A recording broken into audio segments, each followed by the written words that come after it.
ब्रह्म बाबा के गीत।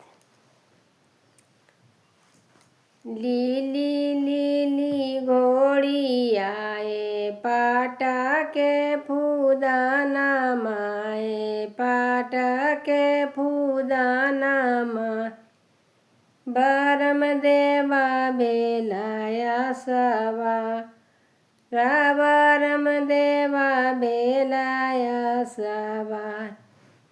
किया तोराया हो देवा घोड़वा जन है छूटलो, बाछड़वा जन है छूटल। किया तोरा छूटलो लगा, ना किया तोरा छूटलो लगान। नाही मोराया हो सेवका घोड़वा जन है छूटल, बछड़वा जन है छूटल। नाही मोरा छूटल लगा, ना नाही मोरा छूटल लगान। बाटे बेटिए गेलनिया धारा पुरुषवाए, कोड़िया मानुषवा। नाए ना दे लैते भेलो दे, रकाया दे लैते भेलो दे।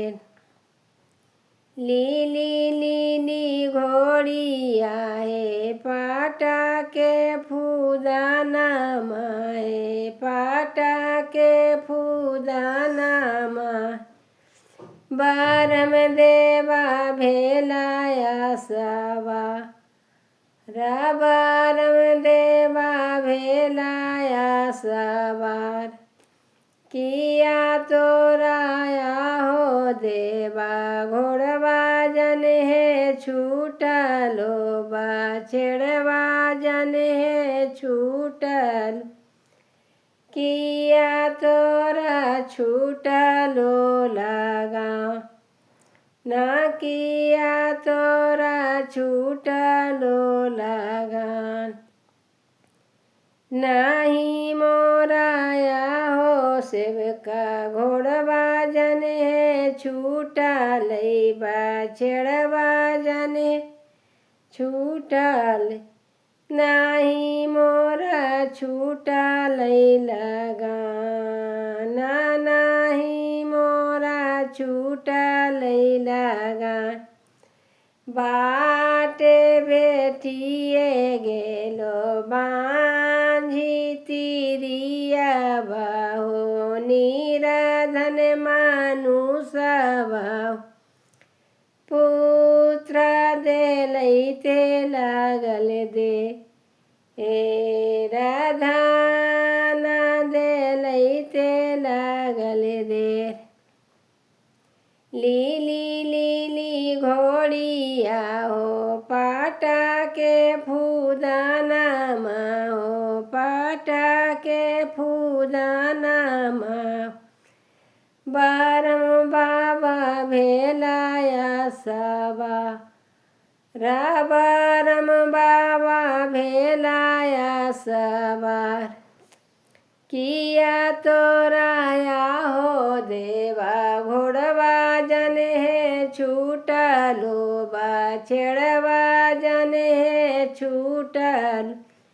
किया तोरा छूटलो लगा, ना किया तोरा छूटलो लगा। नाही मोराया हो सेवका घोड़वा जन है छूटल, बछड़वा जन है छूटल। नाही मोरा छूटल लगा।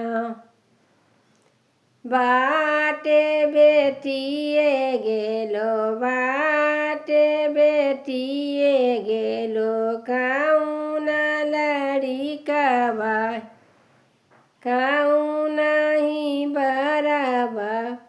आशीष देवैते लगल दे, રાબાટે બેટીએ ગેલા સુંદર શુભ હો સુંદર શુભ આશીષ દે લઈતે લાગલ દેર આશીષ દે વૈતે લાગલ દેર